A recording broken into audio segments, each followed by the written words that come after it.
Welcome to Zona Al. Di sini tempat cuap-cuapnya Al.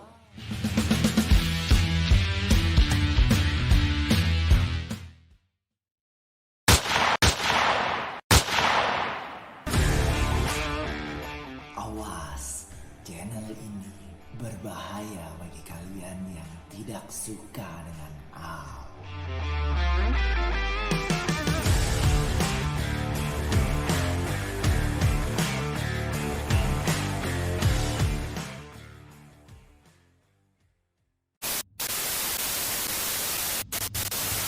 Hai guys, balik lagi bareng sama gua Albert Wijaya alias Al. Selamat datang di channel Zona Al. Segala sesuatu yang berhubungan dengan Al.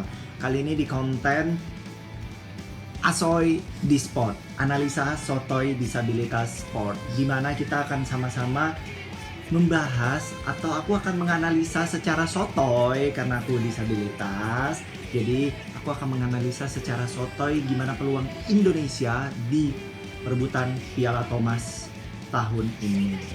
Nah, kita bisa lihat sama-sama nih, ketika Indonesia diunggulkan di peringkat pertama, di mana kita memiliki dua tunggal putra yang kece badai. Ada Anthony Sinisuka Ginting dan tidak ketinggalan ada Jonathan Christie. Dan siapa tunggal ketiga? Pertanyaannya itu, siapa tunggal ketiga?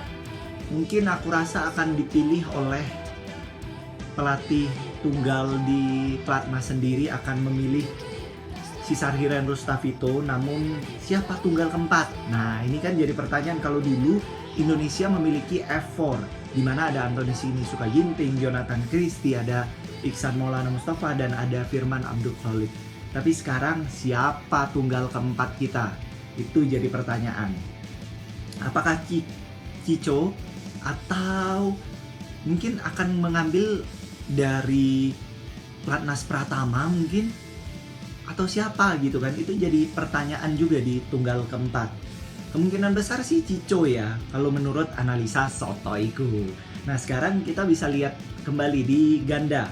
Sekarang kita beralih ke ganda, dimana ganda putra kita tuh kece-kece badai lah, nggak kaleng-kaleng. Kenapa? Karena peringkat pertama dan peringkat kedua itu di dunia ada pemain-pemain kita, Kevin Sanjaya Sukamulyo, ada juga Marcus Fenaldi Gideon, dan tidak ketinggalan ada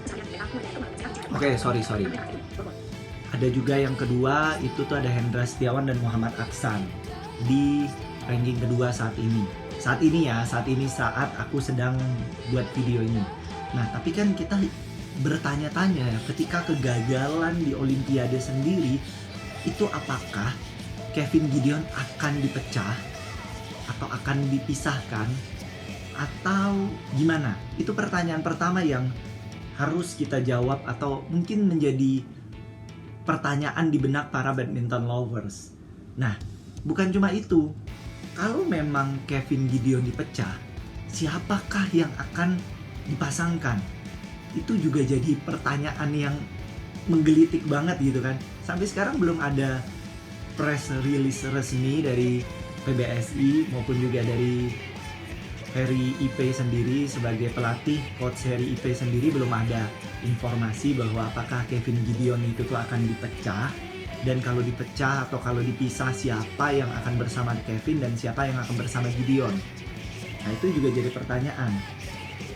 Bukan cuma itu, yang menarik juga di ganda kita sendiri untuk kejuaraan Piala Thomas, apakah Hendra Setiawan dan Muhammad Aksan, walaupun di peringkat dunia di peringkat dunia adalah peringkat kedua, tapi apakah mereka itu tuh akan diturunkan atau dibawa atau enggak? Itu tuh jadi pertanyaan. Kenapa? Karena usia mereka tuh bukan usia yang muda gitu kan. Apakah Coach Naga Api akan membawa Hendra Setiawan dan Muhammad Aksan atau enggak? Itu juga mungkin bertanya-tanya gitu kan. Tapi feelingku, menurut analisa sotoiku, 60-70% Hendra Aksan akan dibawa sebagai leader, karena pemain-pemain lain masih terlalu muda. Di tunggal sendiri masih muda banget semua. Paling senior di tunggal adalah Vito, Sisarhiren Rustavito. Tapi di ganda nggak ada, adanya Gideon doang. Perlu sosok leader yang ada di Hendra Setiawan dan Muhammad Aksan. Nah sekarang kita cari tahu lagi di ganda ketiga. Ketika kita berbicara ganda ketiga ini seru banget nih, dimana ada Fajar dan Rian. Tapi ada yang menguntit di belakang, dimana belakangan ini ganda muda kita yang lagi naik daun, Daniel dan Leo, itu lagi memuncak-muncak banget gitulah, pokoknya lagi di tren positif gitu kan. Nah yang akan dibawa Fajar Rian atau Daniel Leo itu yang menarik juga tuh, kita tunggu gitu kan. Tapi kalau kita berbicara mengenai persaingan di grup di mana Indonesia sendiri berada satu grup dengan Taiwan, tidak ketinggalan berada satu grup dengan Thailand, dan juga masih ada satu grup lagi dengan Aljazair. Ya kalau Aljazair bukan mau mengecilkan atau bukan mau meremehkan ya, itu bisa lah gitu kan. Sekarang yang jadi pertanyaan adalah Taiwan dan Thailand. Kita lihat Thailand dulu. Sebenarnya kalau Thailand sendiri 60-70% bahkan 80% sebenarnya kita bisa mengambil. Karena aku sudah lama nggak mendengar pemain-pemain Thailand itu yang kece-kece atau yang oke-oke lah, kecuali di sektor putri ya. Namun kalau di sektor putra dulu itu tuh masih zamannya Bonsana, Tanonsak sendiri itu oke lah gitu kan, bisa merepotkan gitu. Terus di gandanya sendiri ada Bobin Manipong gitu, itu bisa lah gitu kan, masih bisa merepotkan kita gitu. Tapi kalau sekarang dirasa, menurut aku analisa sotoy sekali lagi, bisa banget kok kita lewatin Thailand tuh bisa. Yang penting tetap fokus dan tetap konsentrasi, itu doang sih. Nah sekarang kerikil ataupun juga batu sandungan yang besar itu terdapat pada Taiwan, dimana ini Taiwan sedang naik dan naik daun banget gitu, sedang on fire banget para pemainnya. Kita bisa lihat CTC atau CTC Chou Tien-chen itu pasti akan diunggulkan di tunggal pertama dan akan berhadapan dengan Ginting gitu. Kalau Ginting konsisten harusnya kita bisa. Nah sekarang ganda pertama nih, dimana ini ganda yang meraih medali emas di Olimpiade, berhasil mengalahkan Kevin dan Gideon. Sebelumnya juga di Thailand sempat mengalahkan juga Hendra Aksan. Ini ganda yang cukup lagi hot-hotnya gitu kan. Kalau dulu kita melihat Kevin Gideon, nah sekarang kita melihat Kevin Gideon tuh ada di ganda Taiwan ini. Siapa ya namanya? Liang Wang Chilin ya. Li dan Yang. Liang Wang Chilin. Li dan Wang. Ini lagi keren-keren banget deh.